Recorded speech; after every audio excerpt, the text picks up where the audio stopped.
Jaya Kunja Bihari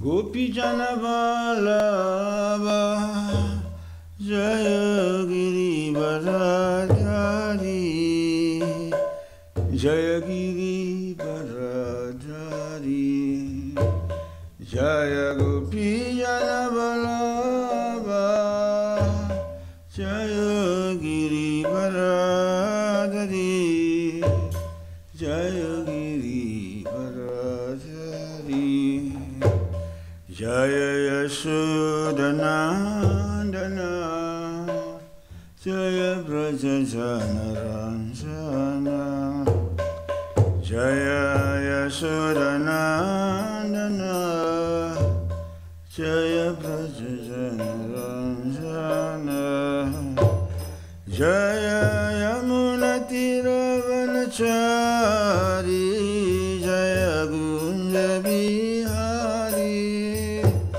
Jaya Yamunatiravanachari Jaya Gunja Bihari Hare Krishna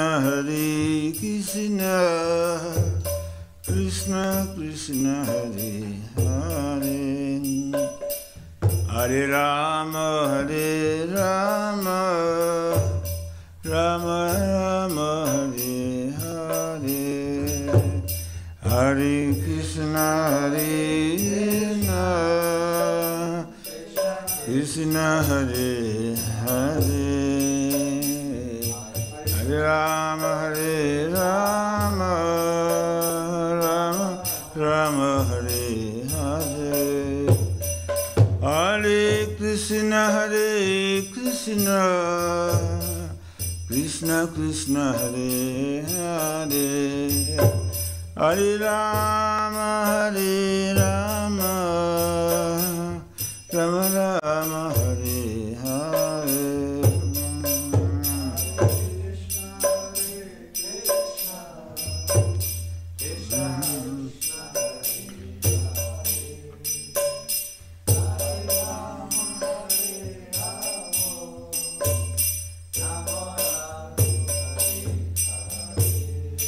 Jaya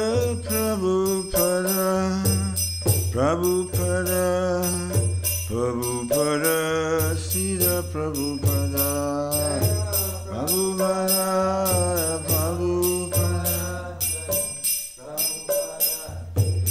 Nitai Gaura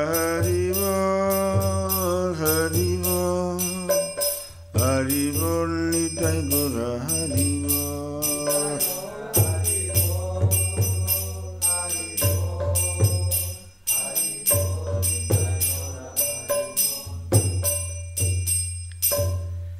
Jai Srila Prabhupada Ki, Grantara Srimad Bhagavatam Ki. Narayanam Namaskrityam Naram Chaiva Narottamam Devim Saraswatim Vyasam Tatyo Jayamudirayita Nasta Praisu Apatresu Nityam Bhagavata Sevaya Bhagavati Uttamasloke Bhakti Bhavati Nastiki Om Namo Bhagavate Vasudevaya Om Namo Bhagavate Vasudevaya Om Namo Bhagavate Vasudevaya.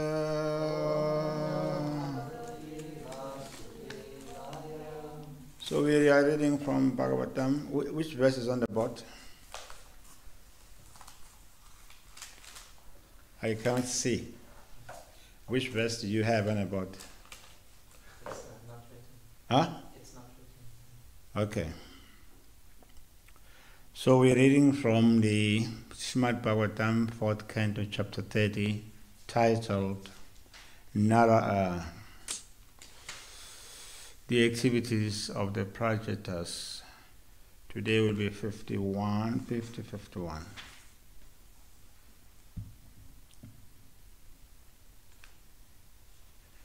So verses 50 and 51.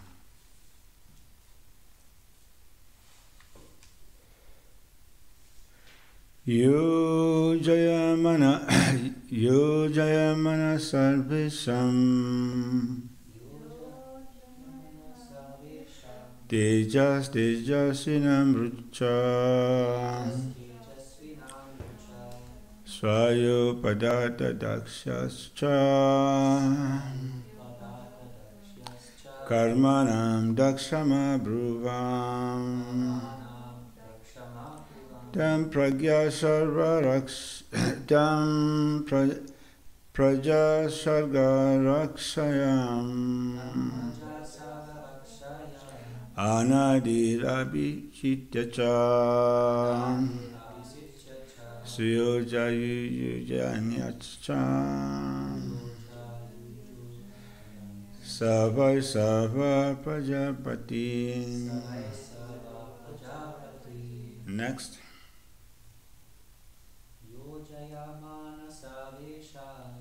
Yojayamana Savesham Tejasvinam Rucha Rajoparata Dakshascha Karmanam Dakshana Bhuvam Tam Praja Sarga Rakshayam Anadi Abhisitya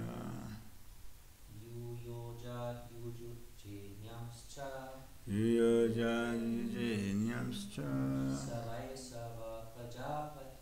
Savai Sava Prajapati.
Translation.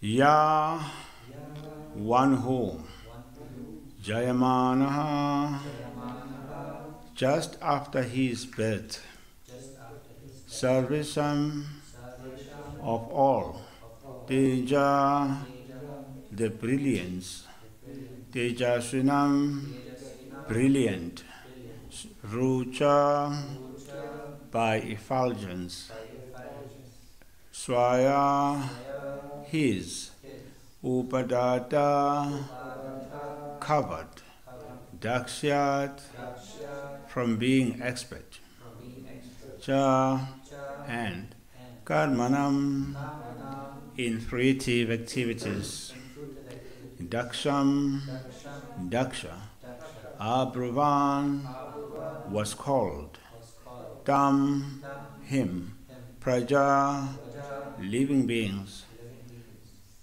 Sarga, generating, Rakshayam, in the matter of maintaining, Anadi, the firstborn, Lord Brahma, Abhisitya,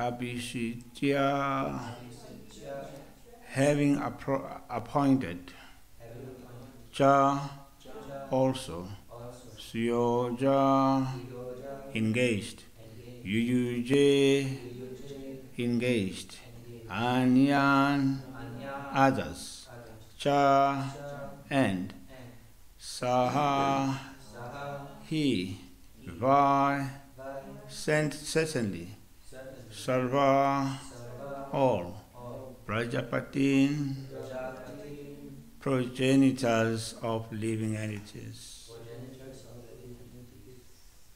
Translation by Srila Prabhupada. After being born Daksha, by the super excellence of his bodily luster, covered all others' bodily opulence. Because he was very expert in performing fruitive activities, he was called by the name Daksha, meaning very expert. Lord Brahma therefore engaged Daksha in the work of generating living entities and maintaining them. In due course of time, Daksha also engaged other Prajapatis, progenitors, in the process of generation and maintenance. Purport. Daksha became almost as powerful as Lord Brahma. Consequently, Lord Brahma engaged him in generating population. Daksha was very influential and opulent. In his own turn, Daksha engaged other Prajapatis headed by Marichi. In this way, the population of the universe increased. Thus end the Bhaktivedanta purport of the 4th canto, 30th chapter of the Srimad Bhagavatam, entitled The Activities of the Prachetas. Om Gyanati Mirandasya Gyananjana Salakaya Chakshurumitam Jena Tasmai Shri Gurave Namaha. Jai Shri Krishna Chaitanya Prabhu Nityananda Shri Advaita Gadada Shri Vasadi Gaura Bhaktavinda. Hare Krishna Krishna Krishna Hare Hare, Hare Rama Rama Rama Hare Hare. So this is a continuation of this chapter, the activities of the Prachetas. So we have been hearing how the Prachetas were given Marisha in marriage, the girl who was brought up by the trees, and being accepted by them as their daughter. When they were being bent down by the Prachetas, in order to appease them, they offered this girl Marisha. So from Marisha, they begot one son, that was Daksha. So the same Daksha that was killed in the Yagya by the followers of Lord Shiva, he was born as the son of the Prachetas through Marisha. So here, after being born, Daksha, by the excellence of his bodily luster, covered all of them. He covered all others' bodily opulence. Because he was very expert in performing fruitive activities, he was called by the name Daksha, meaning very expert. And Lord Brahma therefore engaged Daksha in the work of generating living entities and maintaining them. And then Daksha, in course of time, also engaged other Prajapatis or progenitors in the same process of generating and maintaining progeny. So this is very, very important. Why it is so important? Because the first step in understanding God, or in God realization, is that we understand how great God is by understanding His creation. That is there also in the 10th chapter of Bhagavad Gita. Mama Techacha Amsa Sambhavam. The Lord Krishna is telling Arjuna that everything in this creation, whatever is beautiful, opulent, or powerful, is but my energy. So by understanding that everything in this creation is God's energies, and it becomes easy to surrender, and it becomes easy to survive the bewilderments of the material nature. Mama Maya Duratyaya Mametam Tarantite. So the Lord explains that this material energy, which is divine by nature, is my energy. Maya Daksena Suyate Hetunanena Jagat Viparivartate. So the Lord explains also to Arjuna in Bhagavad Gita that this material energy, producing, moving and non-moving things, is working under my direction. So in a similar way, when we understand that everything in this creation is the energy of the Lord and is working under His direction, it becomes very, very easy to understand God, because we have to understand God also, His powers, His expansions, and how He is governing this whole material creation, which we are part of. So here, of course, Daksha, now he is in another life as the son of the Prachetas. But still, he continues his service as a Prajapati. Prajapati means the fathers of mankind. Like I was explaining last week, that Bhagavatam, according to Sukadeva Goswami, it teaches us 10 subjects. One of them is Manvantare Isha Anukata, the description of different Manus and of course their descendants. So here, Daksha, as one of the Prajapatis here, we are being explained how he shone very brightly in this life. By his super excellence of his bodily luster, he covered all other bodily opulences of other demigods. So this is because he was empowered by Lord Brahma. So we see that it is said that actually the story of Daksha's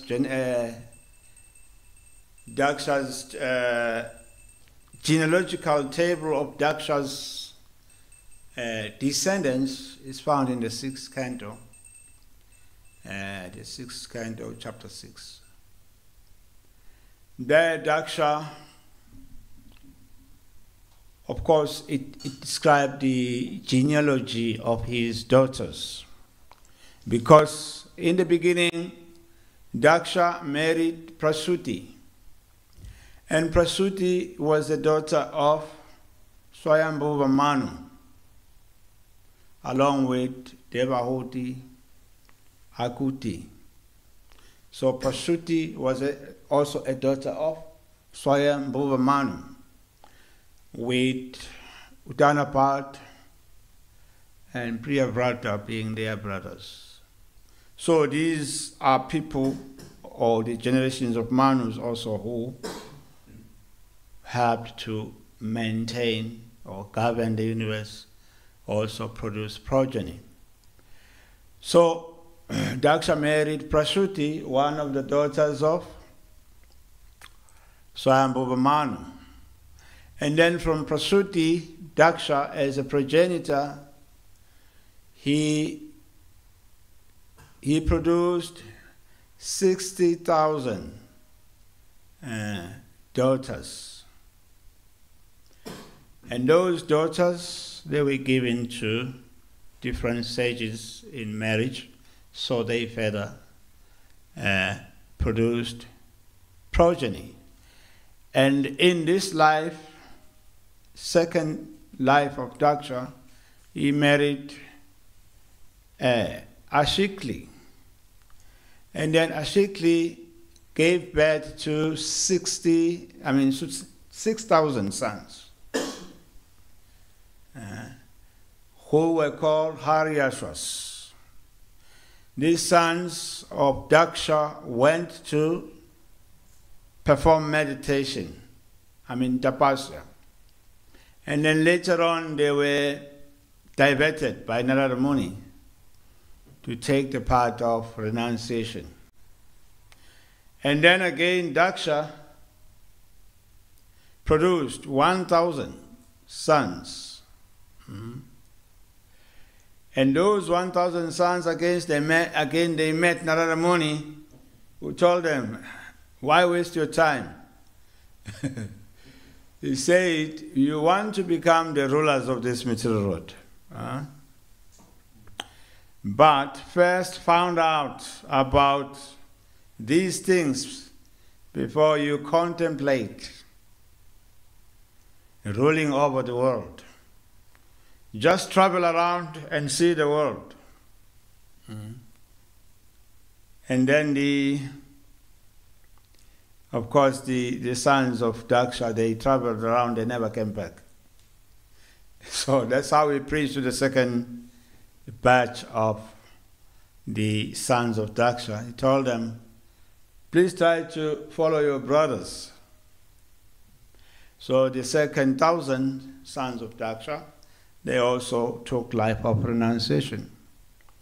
And of course Daksha was not happy with this. So he met Narada, chastised him very, very, very heavily, and he cursed him that you will not be able to stay in one place any longer, because the more you stay in one place, you destroy people's lives by taking their children, by instructing their children about renunciation. So Daksha was very, very, very upset. And so that way, Daksha, instead of engaging his sons to populate the universe, he decided to use his daughters. So he gave his daughters to different demigods and different sages. So he gave, for example, he gave his daughters to, he gave about 13 of his daughters to the sage Kashyapa. And he gave some to sages like Maricha, and they generated progeny. Just like, for example, amongst the daughters of Daksha that were given in marriage to Kashyapa. Okay, I wrote these things down. So some of them, they became mothers of cows, some animals like cows and buffaloes. Some became mother of eagles. Some became mothers of human beings. So 10 daughters of Daksha were married to the demigods like Dharma, and 13 to Kashyap. And then 27 daughters of Daksha also were married to Chandra or Soma, the moon god. And then it is said that the remaining daughters of Daksha were married to the sages like Arishta, Nemi, Vahuputra, Angiras. Angiras also is called Angira. And Krishna Swasa. And then another 10 daughters of Daksha were married to Dharma. Those were named Arundhati, Vasu, Yami, Lamba, Banu, Marutwati, Sankalpa, Muhurta, Sandhya, and Vishwa. So Arundhati's children were the objects of the senses, Vishayas. Arundhati, she can be seen also along the pole star, Dhruvaloka. If you happen to have a good clear sky at night, you can see Arundhati also is a star, along with Dhruva Loka, which is Dhruva's place, and the 7 sages also. You can see them at night. They are represented by the stars. So this Arundhati was one of the daughters of Daksha Maharaj. And then,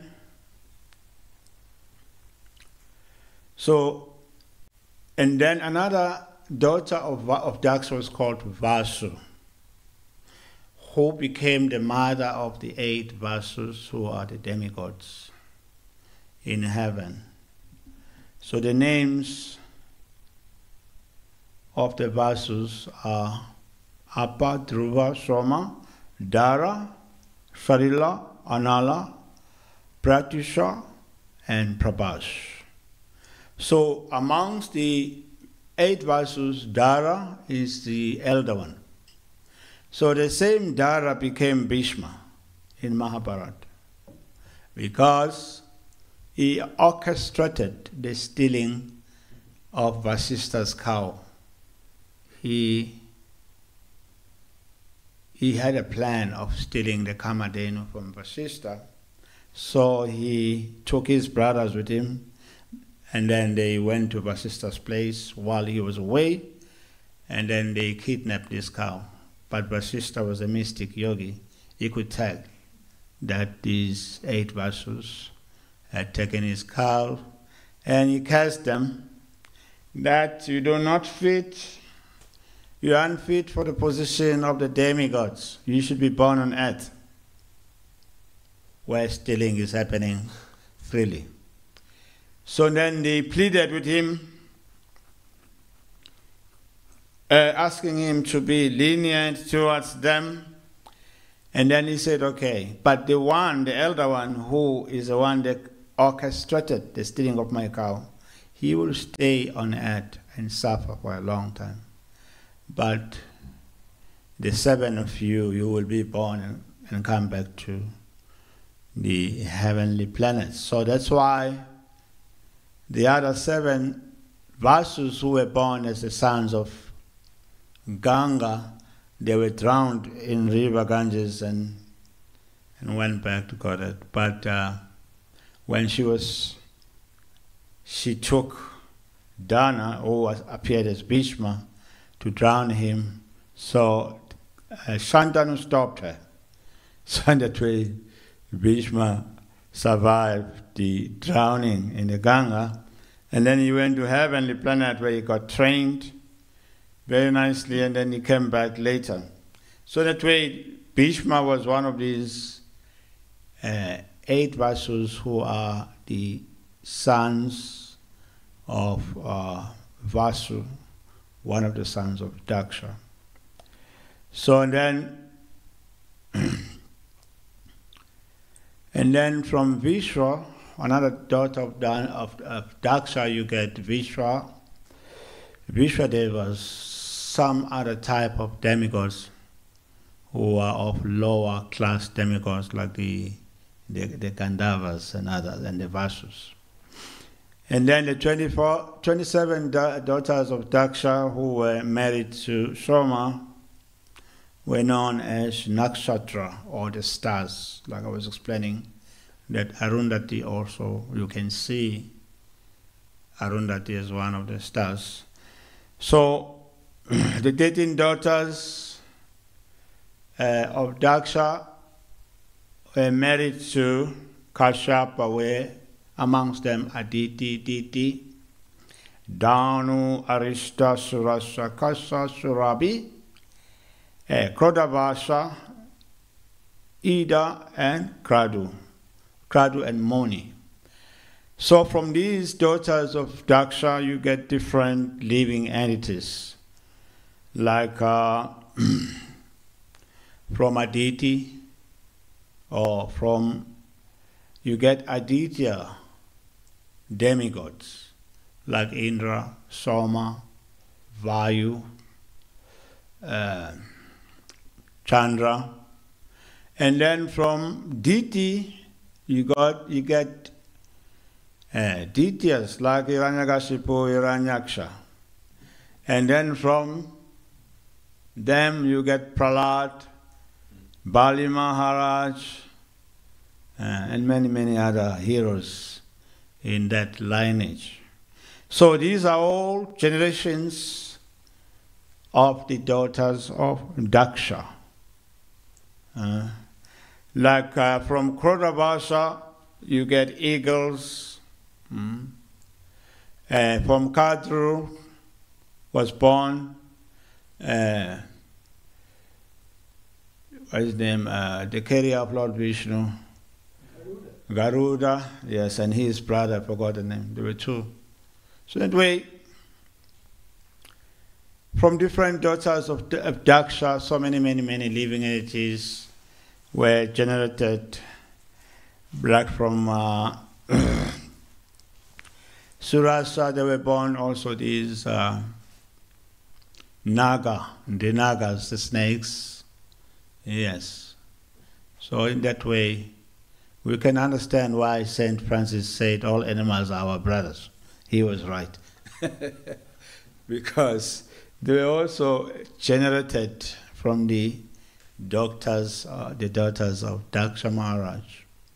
So in that way, Srimad Bhagavatam is the answer to all the problems, to all the questions about life. That is explained why Sukadev Goswami says Srimad Bhagavatam is the answer. So in the first canto, chapter 7, verse number 6, there we found this statement which gave the answer. Why Bhagavatam is the answer to all our problems.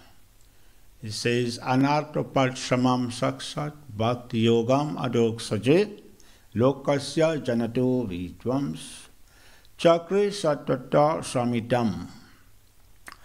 Says that Anartha Parshamam, things that are troublesome in the heart, can be mitigated by the linking process of devotional service.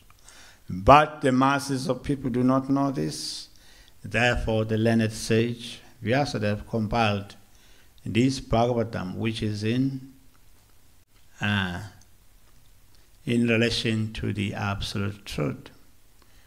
And then next verse, 1677, Yasyam Vaishuyamanayam Krishna Parama Purushe Bhaktir Utpadyate Pumsaha Soha Moha Bhayapaha. That by giving oral reception to this Vedic literature, and immediately what happens? Loving devotional service to Lord Krishna, the Supreme Personality of Godhead, will sprout up. When it sprouts up, it extinguishes fire. What fire? Soha, Moha, Bhayapaha. The fire of illusion, lamentation, and fear. Yeah, that's what it says. So that is why Bhagavatam is an answer. We see here Daksha has been through so many lifetimes suffering. But when he begged forgiveness from Lord Shiva, and Lord Shiva blessed him, now again he is being reinstated to his position as Prajapati, and he has become powerful. So in that way, Bhagavatam gives us the understanding why things are happening the way they are happening. Or why do the bad things happen to good people? There was one Rabbi, Krishna, in the 1980s. He wrote a very nice book. Why do bad things happen to good people? Why did this Rabbi write a book like that? He had experience with reverses like Daksha, even though he was a Jewish rabbi, but his son had a very bizarre disease called progeria, which is a degenerative kind of disease that makes someone look very old. So his son was 14 years, but he looked like someone who was 8 years, and he died of old age prematurely. So that's why he wrote that book. He was asking questions. If there is God, and God is kind, why does he allow diseases like progeria to destroy young people like my son? And then he's speculating, maybe God has become so old that he has lost control of what is going on in this world. He is kind, but he doesn't seem to have any control. So when you read that book, you realize how he's like becoming more like an atheist person. Why? Because he was challenged by the reverses of life. Why this challenge? Because he is thinking that God is like a bellboy who's running from one cloud to another. He's running above the clouds in Europe, he's running to America, he's running to Asia, he's running to Africa to see that things are in control. But actually God does not work like that. He has his agencies that are in charge of different parts of this creation. So just as we see here also, filling up the universe with population that is given to personalities like Daksha Maharaj, personalities like Kashyap. And so in that way the Lord expands through his energies. Yes, Mama teaches her. Just like Arjuna, he asked a question in the Bhagavad Gita, chapter 10, verses 17 and 18. Arjuna is asking a question, how will we perceive you? How can we perceive you in things that are created? And the Lord explains that amongst the bodies of water, I am the ocean. Amongst the beasts, I am the lion. Amongst the immovable things, I am the Himalayas. And amongst the human beings, I am the king. So what does that mean? It means that these things that we see before us, even though they may be powerful, but that power is given by the Lord as well. In other words, they are indirectly empowered. That is what's called Avesha Rupa. In the Lagu Bhagavatamrita, chapter 14, the Rupa Goswami explains about the different manifestations of the Lord, how the Lord appears as Swayam Bhagavan, and then when he expands in his creation, he takes upon what is called Tat Eka Atma Rupa. He expands as Balaram, Vasudev, Sankarshan, Pradyumna, the different forms of Narayan. Yes. Gabodaksa Vishnu, Mahavishnu, Shirodaksa Vishnu, like that. That's what's called Tat Ekatma Rupa. And the third manifestation of the Lord is Avesha Rupa. With Avesha Rupa you get Shakta Vish, Bhagavat Avesh Rupa also. So the things that are indirectly empowered by the Lord, they are in the category of Bhagavat Avesh. And those that are directly empowered by the Lord are called Shaktavesh. Like different personalities, Shaktavesh, like Narada Muni, Prithu Maharaj. So Prithu Maharaj was empowered by the Lord with Kriya potency, the potency for governing. Whereas personalities like Narada, they are empowered with Bhakti, Bhakti Shakti. So in that way, the Lord manifests himself also in his Avesha Rupa manifestations. Either as Bhagavat Avesha or Shaktavesh incarnations. So Daksha Maharaj was empowered by the Lord also to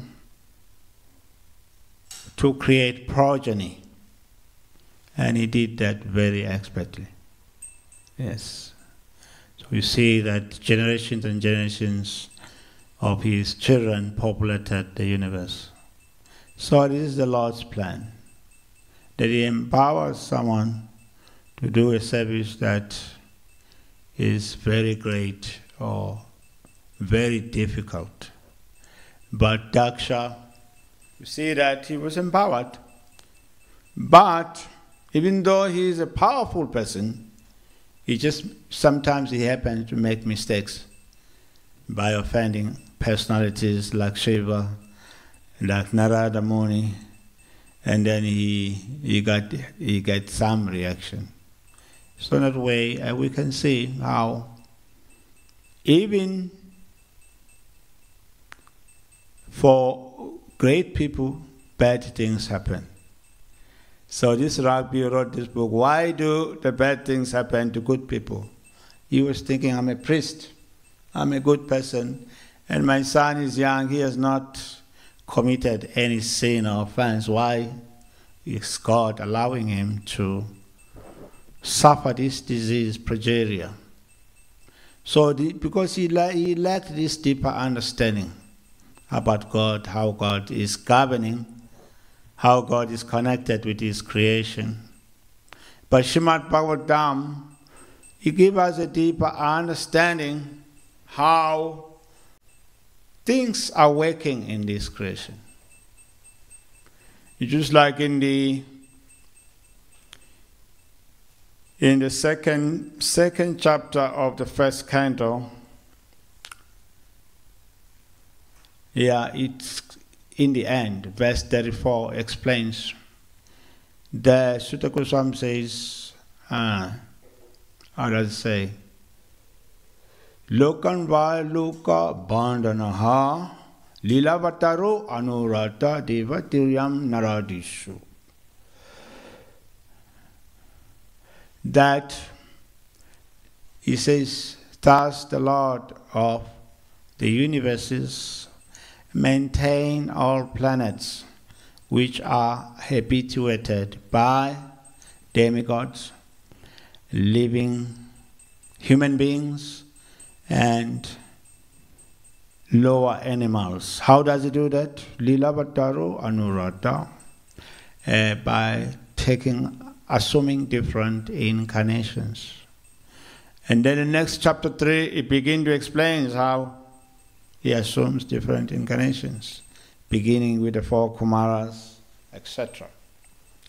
So in that way, we can understand how this universe is working, how it is governed by the Lord through his different incarnations, and how he takes upon the forms of Avesha Rupa,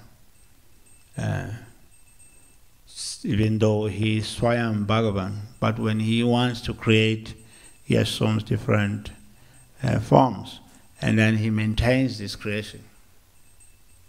So when we do not follow the law of God, and we get punished by material nature, and then we ask questions, why do bad things happen to good people? Because we don't understand how God is maintaining his creation. So Srimad Prabhupada explained all these things in details if we study very carefully, and then we will know why do bad things happen to good people. Because good people also may do wrong.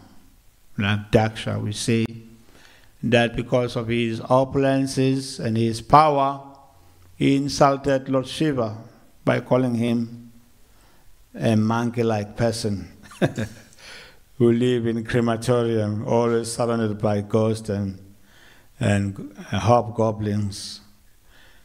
In other words, he was thinking Shiva is uncivilized, he's like a hobo. So Shiva did not react. But when he insulted Sati, who had come again for the yagya, it became a reaction. The servants of Lord Shiva attacked him. So now Daksha is being restored as a Prajapati, and again he is doing the job of progeny, and this is all by the mercy of the Lord through his representatives like Lord Brahma, and Daksha now is being restored into his position. So in that way, the living entity who is minute by nature can be empowered by the Lord to do amazing things. But when he thinks that he is the doer, Prakrite kriyamanani gunai karmana sarvasaha ahankara vimudatma kataham iti manyate. Bhagavad Gita says he becomes greatly foolish when he thinks that he's the doer of actions that actually are conducted by the law of nature. You see, Daksha also, he was so caught up in this idea that I'm the doer. But actually, it's the mercy of great personalities like Lord Brahma, who are the representatives of the Lord, that empowered him to do his work of progeny. Because Krishna says, Sarva yonishu konteya muttaya sambhavantiya. Tasat mahat brahma yoni aham bija prada. That I am the original father of mankind. I am the seed-giving father. But these bodies are provided by material nature for all living entities. But I am the seed. So Daksha is not the original father. He is a secondary father of the living entity, because it's Krishna who gives the seed. So he thought that he was all in all, but actually Krishna says, I am the seed-giving father. So in that way, we can understand that the Lord will delegate duties to some people, but still, he is the original doer, not us. Because he just empowers us, he gives us the ability to do things. As Krishna says, also in Bhagavad Gita, that I am the ability in man. I am the ability in man. In other words, he gives man ability to do all this work that man is doing. So that way, when we study Bhagavatam with that attitude, we will be saved from the reactions that Daksha had to go through. Yeah. And we will always receive the blessings of the Lord, Lord's representatives, and the Lord himself. So this is the idea in this part of Bhagavatam, that Daksha now is being restored into his position, and again he is flourishing. So this is all by the mercy of Lord Brahma, who is the representative of the Lord here in this material universe. So in that way, this is what Bhagavatam is teaching us, that we are not the doers, but everything is being done by the agency of material nature. We are just secondary doers, or we are instruments. We see that many, many times in Bhagavad Gita. Krishna is repeating this to Arjuna. Just act as an instrument, O Arjuna. We are not the doer. Yeah, give up this fruitive mentality and just act as a matter of duty. So that way we see that when someone follows the instructions of the Lord as they are given in the Gita or in Srimad Bhagavatam, he becomes very, very successful and he becomes free from all the reactions because he is acting on behalf of Krishna. That is karma-free duty, karma-free service. But when someone owns whatever he is doing, like Daksha, and then he gets reaction. So that's the difference, that someone who is following the instructions of the Lord is protected. But when he thinks that I am actually the doer, and then the Lord's mercy leaves him to material nature, and then the material nature will react. So we see that Daksha now, after making so many mistakes, now he has come back to his senses, but he always makes same mistakes. Like Indra also. Indra, yeah, he made so many mistakes. He gets cursed so many times. Yeah. So this is a very dangerous position to be a demigod. The Indra also, he gets cursed so many times. And then he comes back to his senses, and then again he gets cursed. So in that way, Daksha Maharaj is very important because he plays a very important role of filling up the universe with progeny on behalf of Lord Brahma and on behalf of the Supreme Personality of Godhead. So in that way, according to Bhagavatam, all the living entities, they were generated by different daughters of Daksha, including different demigods and different demons, like the Danavas, the Asuras and Rakshasas, like Hiranyaksha, Hiranyakashipu, so many powerful personalities. They were generated by the daughters of Daksha. So we'll stop here and see if you have any questions. Yes, Prabhu. I tried to formulate this question, but if we look in the lives of the Pandavas in Mahabharata, Yes. they had to go through so much difficulty, and we hear in Bhagavad Gita how Krishna says Yogakshemam aham. He's freeing the devotee from all kinds of sinful reactions. How does it actually apply in reality? Because externally it looks that the devotee is still going through, even Srila Prabhupada, we see he's going through so many trials and tribulations. Yes, it's true. But you see, when a devotee is going through problems, like, say, what Prabhupada went through, that is also part of Krishna. It's part of Krishna's plan to glorify that devotee. But if things are always smooth, there are no challenges, the qualities of that devotee will not come out. You understand? In other words, if Krishna makes everything be like walking on a red carpet, that devotee will never advance, or his qualities will never. It's just like it's only in the dark that we appreciate the torchlight, the light, you understand? There has to be darkness for us to appreciate the rising of the sun. So in that way, the devotees of the Lord, when they come to this dark material world, they become like the beacon of light.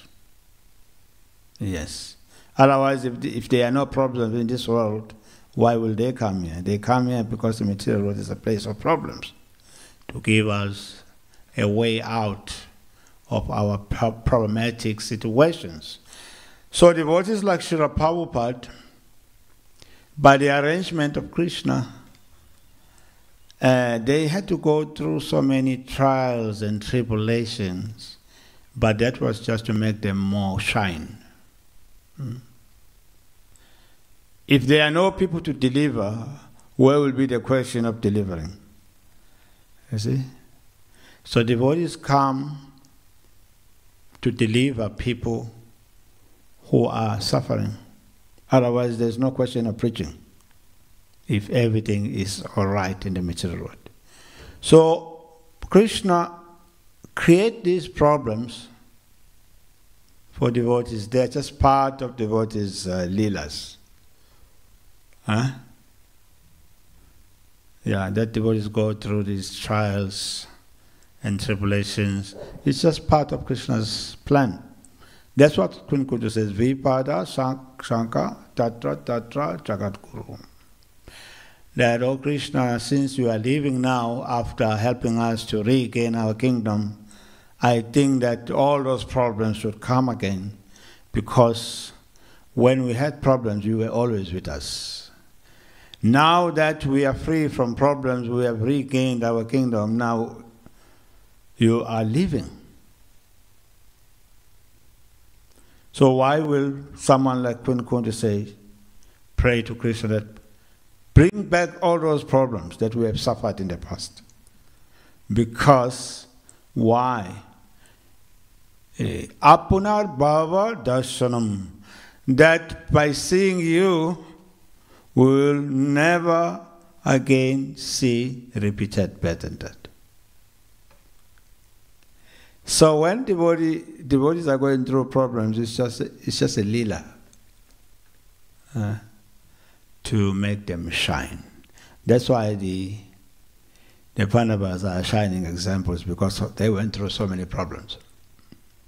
So if Krishna makes life very nice without problems for devotees, they do not shine. You understand? Yes, the problems are there because Krishna wants to glorify his devotees. Yeah, by overcoming problems is a proof that they are under the divine energy of the Lord. We see that with Lord Ramachandra. There were so many problems. See, when Lord Ramachandra and Mother Sita were stolen, so many problems. He had to gather some monkeys in the forest to go and conquer Lanka and rescue Sita. Why? Lord Ram is the Supreme Personality of Godhead. Why is going through all so many problems? But this was part of his Leela, to prove the supremacy of his power over all evils of this world, including Ravana, including Hiranyakashipu, or what is his name, Kansa. So Krishna went through so many problems also, but that was was part of his mission, to prove his power over evil kings like Shishupal and Kamsa, Jarasandha. Yeah. It's all part of the Lord's plan. The suffering of the bodies is not real suffering, it's just part of the Lord's plan to have them glorified. Otherwise, if they do not overcome certain challenges, how will they be glorified? So the Lord arranges so that people will know, yes, this person was really empowered by the Lord. Otherwise, how could some ordinary person, if he was an ordinary person, how he could have overcome such challenges in his life? You look at the life of Jesus Christ. You look at the trials and tribulations that he went through. Like when I was I went to Assisi, the place of Saint Francis. He didn't just become a saint like that. You know, there's a place where his father's house was. There's a small, you could say a dungeon, how do they call it, a cell, where he was imprisoned by his father. It's a small thing, like he was a small boy. So it's like this size. This size. He had to stand there like that. It's not a place where you can stretch the legs and sleep. No. So his father, why? Because he stole the money to feed the poor. He was so compassionate as a kid. His father was a rich man. He would take money from his family, go and help the poor. And then he got beaten up and was arrested. So then after that, he started living outside of the home, and his father was still harassing him. Then one day, and then he came and said, now I'm giving up anything that you have given me. He took out all his clothes, his opulent clothes that his father had given him, and said, have this, I'm gone for good. And he was living just like a madman living in the bushes. People thought he was just a crazy guy. So you see, but God came and instructed him that I want you to build my church. So he was collecting money for the building of that church. He suffered a lot. I went to his cave where he was sleeping. He was sleeping on a stone. I was thinking, this is really something. Up the mountains, there's a cave where he was sleeping. So now, why was Saint Francis suffering so much? Imprisonment by his own father. Because God wanted to prove the power, the divine power, over evil powers of this world. See, even though he was imprisoned and beaten up in so many ways, but he never stopped looking up to his Lord. So that way, when devotees suffer, it's just an opportunity given to them by the Lord to become glorious. You don't just become like Saint Francis from nowhere without doing anything. You must have overcome suffering. Yes, you see, look at Srila Prabhupada, coming from India. He came to America, he went to the West through cargo ship. Cargo ship. He had nothing, he had no money when he was in America. And even his typewriter was stolen. He had to live with crazy hippies like this. There was one hippie called David who was high on drugs. One day Prabhupada told him, don't leave soap in the bathroom, I'm an old man, I may fall and break my legs. He became very angry, he was threatening to beat Prabhupada up. So why didn't Krishna arrange a 5-star hotel for his pure devotee? That's what we are thinking. Why did Prabhupada suffer so much, living with some crazy youth in America who were high on drugs? Why didn't Krishna just arrange a 5-star hotel for him? No, he wanted to glorify him. By putting him through these obstacles, Prabhupada became glorified. Yes. So in order to glorify the devotees, Krishna arranges these obstacles, but not with all devotees. The ones that are very, very chosen ones by Krishna. He doesn't give them a 5-star hotel. You can study anyone, Haridas Thakur. Yeah. Look at Rupa Goswami, Sanatan, they were living on the trees in Vrindavan. Yes. Now, India, in winter, it can be very cold. In summer, the rains pour down like, in tons and tons of water. How did they survive? Under a tree in a rainy season? We don't know. In cold season, how are they surviving, living under the trees? It's just like St. Francis. Also, I went to the forest where he was living. How did he survive? Living in a cave under the trees. Europe is very, very cold. Yeah. There is no heater there. You go there. This guy was sleeping on top of the stone. The cave is just stone. How did he survive? Even in a house like this, you need, a heating system. What to speak of someone living in the forest in Europe? Yeah, you can freeze to death. But God wanted to send a message to the people through him. That's why he suffered. So that through his suffering, people can be delivered. Otherwise, if he had like 5-star hotel where he was living, no one would take him serious. No.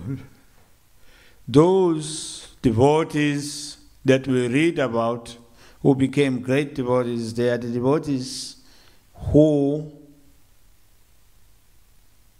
overcame greatest obstacles.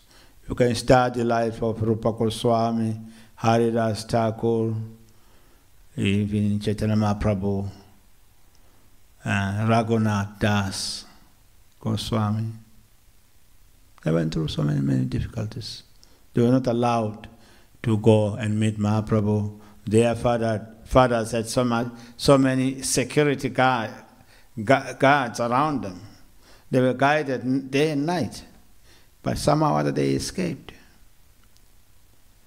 And then they went to join Mahaprabhu's party. So in that way, Krishna, to make his devotees glorious, he puts them through some challenges. You can study anybody.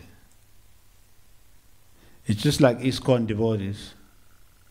When they went to India, it was so difficult. They were sick. They didn't have facility. They were sleeping in places that were so unhygienic that they were sick constantly, coming from America, coming from Europe. But they persevered, isn't it? Today we have this International Society for Krishna Consciousness.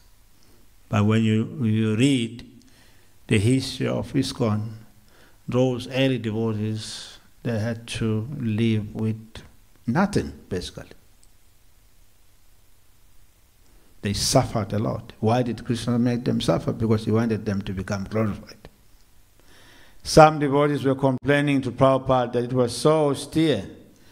Prabhupada said, yeah, the austerities are good for purifying your people. Yes. So they took those words seriously. And that's why we have great leaders today, like Gopal Krishna Maharaj and Tamal Krishna Maharaj, Jaipataka Maharaj. When those devotees came to India, we didn't have any facility. So in that way, we see that devotees suffer, but their suffering is Krishna's plan to glorify them. Yeah, this is the point. We can study anybody. even our leaders like Jayapataka Maharaj, Radhanath Maharaj, read their biography. Radhanath Maharaj used to live in many, many, many funny places in India.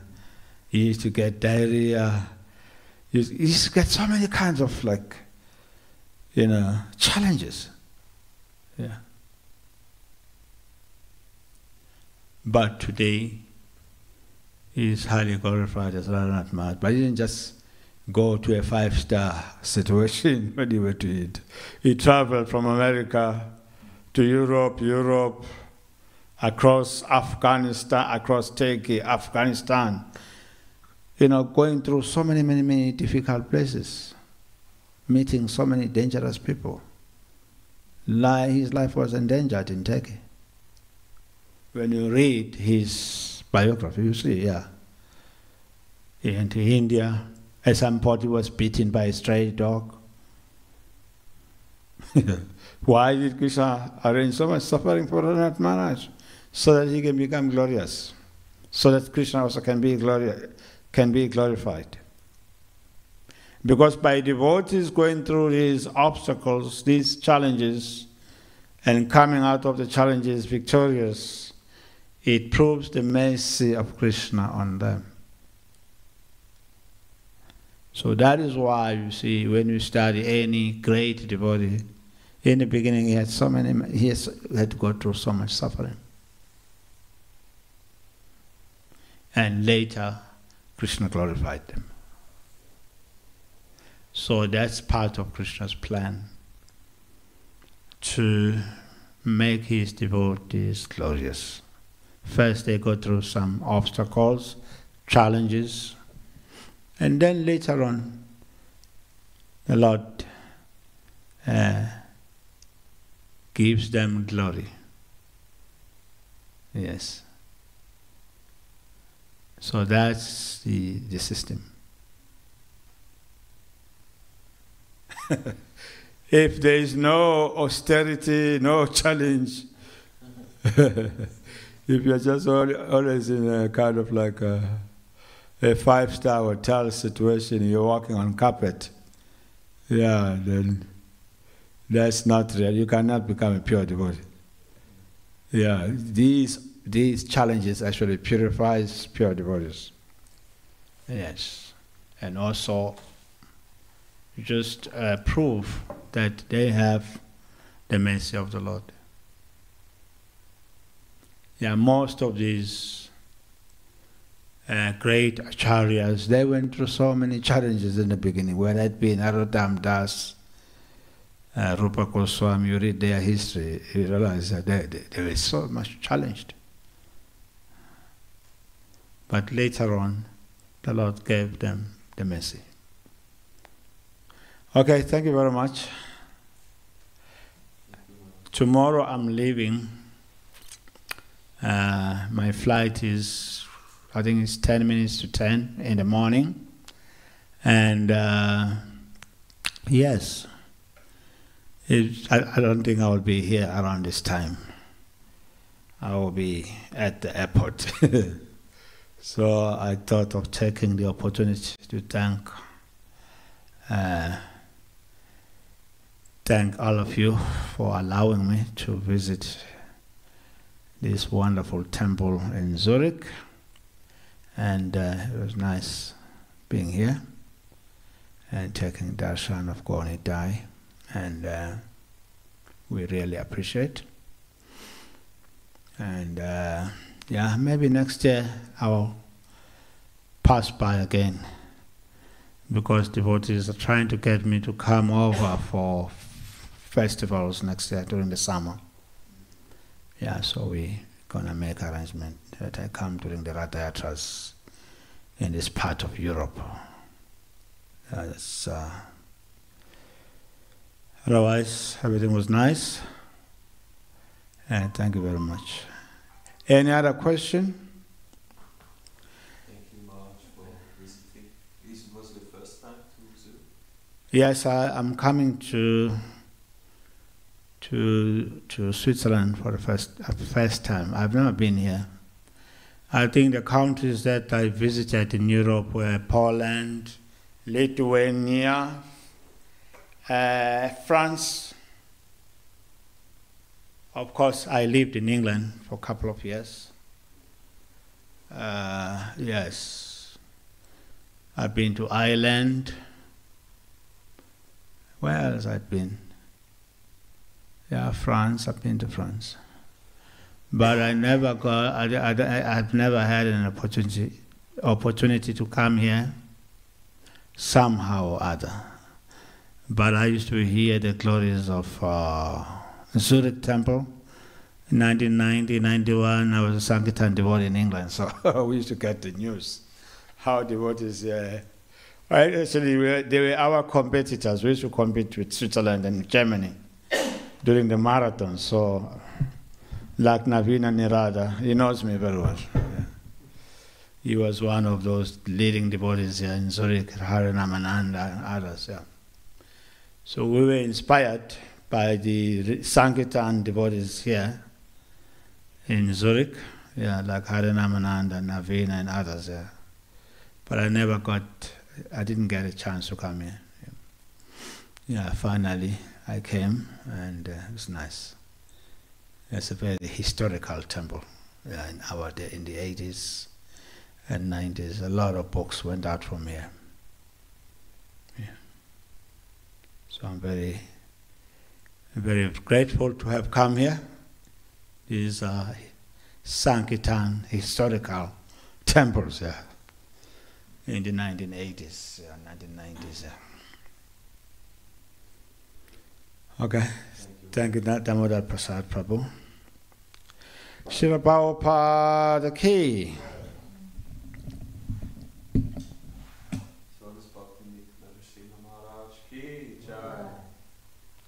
Actually, there are some shoes I want to buy here. I need someone who can take me to the shop. I'll show you. Yes. They are called clogs. I have one pair that is old. I thought since I'm in Europe, I can buy them.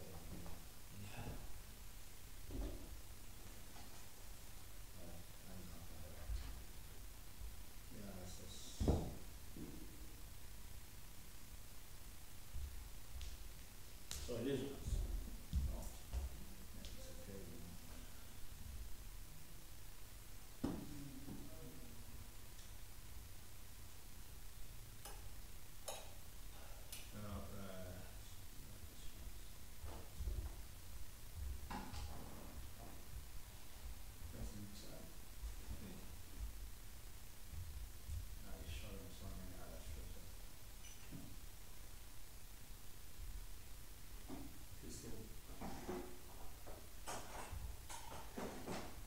They are also here in Zurich. I don't know where.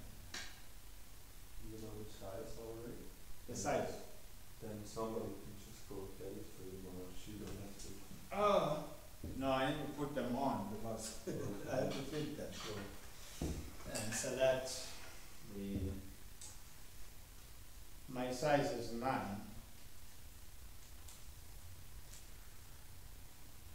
Oh, these ones. Black. You want to? Black is okay. There could be other colors also.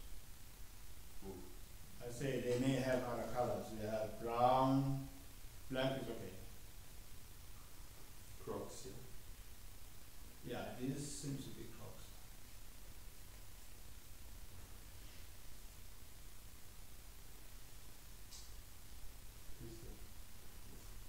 Why not? Another thing we can do is somebody goes and buys 3 sizes, 3 sizes. meaning the 9, 8, 5, 9, 5. Okay. You try them, Try. and Okay, the that's rest fine. we bring them. Okay. Then we do it flat. It's what it is. Okay. Yeah, these are good for me when in winter. I use this type of shoes in winter. Okay. Think this to this now. I would find out which shop, because this is an online shop here. But this one is online. Yeah, so we have to find the shop where we can. Yeah. Okay. So 9, 5, you said 9, and then we take 8, 5, 9, 5. Yes. Good. use this in winter. I'm going to winter in Brazil for a month. You go to Brazil? I'm going to Brazil for 3 months. That's winter now. Yeah. In Brazil, yes. It will be winter now. It's probably very cold and like 15 degrees. No, it's not cold, but Europe. But when you go to the south, it's cold. In Brazil? Yeah. South is cold. Very cold. Like South Africa is cold. Like last year, we had snow in Johannesburg. But it doesn't last that long, maybe 1 week. That's not the norm. Usually you don't have snow. No, South Africa can be cold. We do. Okay. It depends. Not every year, but we do get snow. Last year, we had snow big time. Because I was driving from Johannesburg to another place called Newcastle. And then as we were coming to Janamaster, and this is August, it's supposed to be like a warm season. We saw a cloud over the place where we were going. I was thinking it's maybe so raining.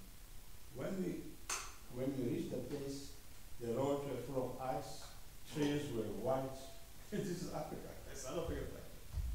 You get snow, ice like Europe sometimes. Yeah, that was amazing. And we came out of the car, we just stood in snow. Yeah, we get snow in South Africa. And Lesotho was, yeah. You know, small country in South Africa called Lesotho. Up the mountains, you get snow all the time. Okay. How high is it? Not very high, but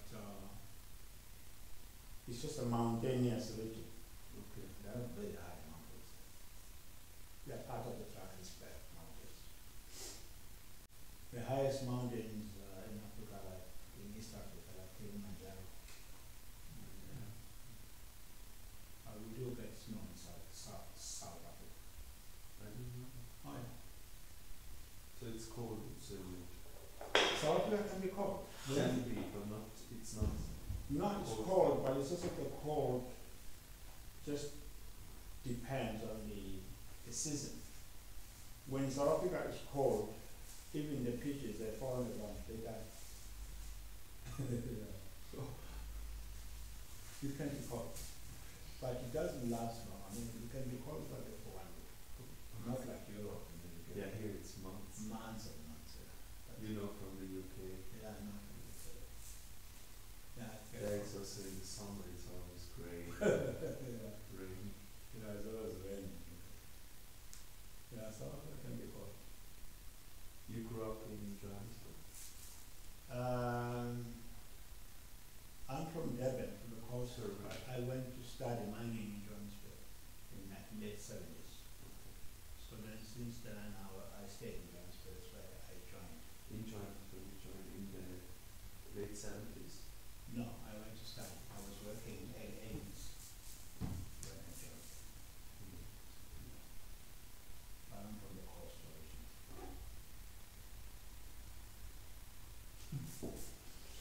Okay, Mark, Okay. then we'll have a look where we can buy the shoes. And Yeah, I appreciate having them. Yeah. So, you know, when you get older, your needs changes. Yes. Now I prefer protective shoes. When I was young, I could wear anything. Now I'm 65. I wear certain shoes, certain things. And they are good because they have a certain, they're soft or what's the- Yeah, it's not just being soft. It's like they're good in the sense that they're warm when it's cold. because they're closed. They're closed. Also, when there's wetness, the water does not get into my toes.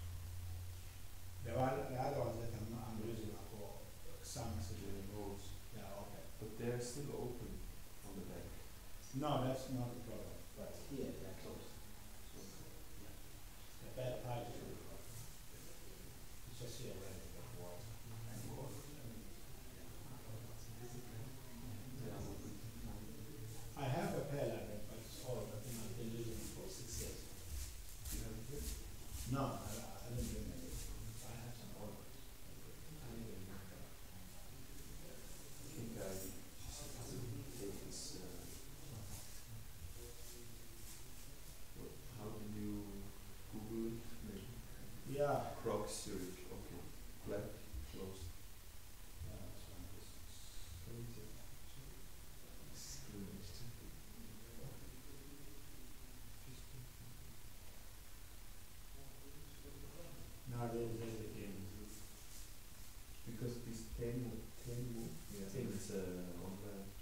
another You shop. just ordered something from there. It works. It was Yeah. tomorrow, so Oh. And we need to go. We can go to some shop. It's a good. yeah, but they will have them in shops also. Yeah, this time was just sells them in land, but all the people they are selling they are in land because of shops. Yeah. Yeah, these are very good for winter. Yeah, warm, protected. Okay. Oh, my Can I God. make a photo with you and him? Huh? Can I make a photo with you and him? Why? he would like to have He likes to make photo with him. It's very active on Instagram.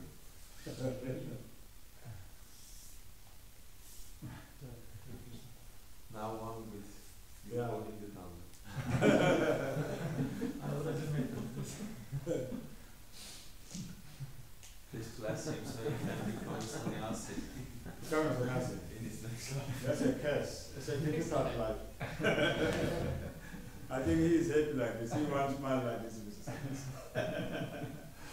a very difficult life. Is Это тяжело. А? Это называется свой. Там ты выйдешь. It looks easy when you are a brahmachari, but it's very difficult life. What's the difference? I didn't know until I was a sannyas.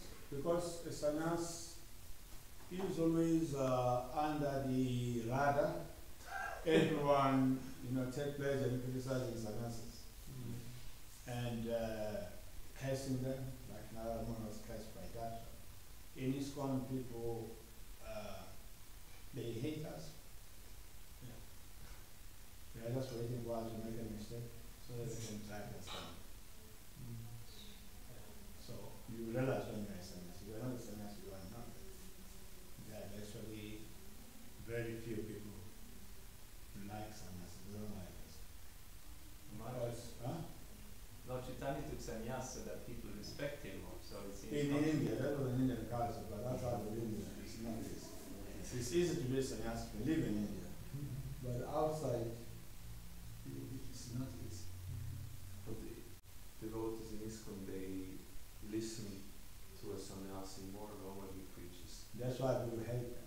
Yeah, because people listen to that. Yeah, but it's not an easy life. Yeah, I've been a sannyas for 16 years now. Yeah, I know what I'm talking about. Is that it's different. When I was a brahmachari, I was free. I could go to any country.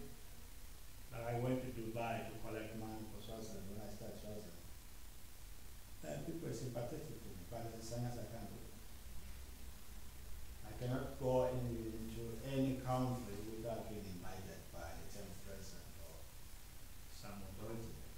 If I'm a brahmachari, I can just land in any country. No one will say anything. But once you're a sannyasa, then it's like everything that you do can really have you cast by people. It's true what I'm saying. People think that it's easy, it's not easy. Yeah, it's difficult life. Because now, it's like everyone wants to know what you are doing. Yeah, everyone, yeah. It's interesting, it's like some years ago, as a sannyas, I enrolled myself for Bhakti Baba. And then the whole ISKCON, even the chief is when how would you do that? How can you enroll yourself? You become a student. I said, no, I just want to learn. To just increase my knowledge. So everything that the sannyas does is known all over. Yeah. So that's something. And it's not easy life. Yeah. It's not easy because everyone wants to criticize you, they want to find fault with you. Everyone wants to see you down. Everyone is praying for you to get down. It looks easy if you are not the sannyas, but no sannyas will tell you that. I can tell you straight, it's not easy. Yeah, because I've been through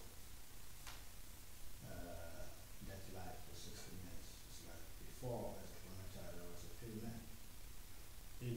do most mistakes, which are not many mistakes, but sannyas there's nothing that yeah, it's like you will be crucified like Jesus for this moment.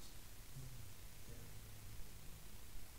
So it's not this like You're Is it living worth out it? of mercy. Huh? Is it worth it?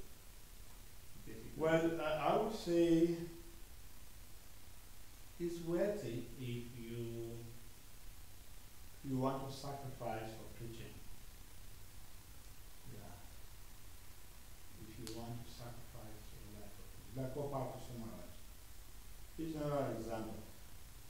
Because when I first saw him, he was like a big guru. Like, yeah. But and then I went to his zone, I just realized how he's living. He has his deities, and then he'll put them on the table, and you sleep on the floor like this, he has a carpet, and he puts my down like this. I was there, I moved by it. And I was reading his will yesterday. In his will he says that he has his computer, he has his phone, and then he said another thing that I have in my possession is it's a Swiss watch that was given to me by Prabhupada. Prabhupada's man, that's all. That's it. And he says his computer and his mobile phone can go to anyone who will be his secretary when he dies. And then he says my clock can be his secretary amongst my disciples. I don't have any. Yeah, but it's such a big group, there's nothing. Yeah. And that's a nice life now. Yeah, it's not easy. Yeah, if you can live like that. He doesn't have a car. He doesn't have. Another thing that he mentions in his will is that disciples got him land in Vrindavan with the idea of building him a house. He climbed that. And he said that land should be given to Bishop Baram Temple, they can do as they please. This is in the house. So that way you can see that sannyas life is serious. Yeah, it's just serious. People criticize us for so many things. Why are you having a house? Why are you having this? If someone buy you a car, they want to criticize you. Why are you having a car? All over the world, bro. Yeah. Yeah. So then, if you don't have anything, then no one will be envious of you. Yeah, I just finished writing my will also. I have a phone, I have the laptop, and then I have these things like sweaters, this, and then I wrote in my will that this can be auctioned, all my things, and then the money will be given to the house. No, I don't have furniture, I don't have a car, I just have my clothes, my computer, and my phone. And some other things like my books, my cloth, yeah. This can be auctioned to boys, and then the man that is ready to be given to the feeding bowl matter. No one will fight for anything from me because I don't have anything. I just have my cloth. That's the thing I have. So that way, sannyas life is not easy as people look at it. To remain sannyas, you must have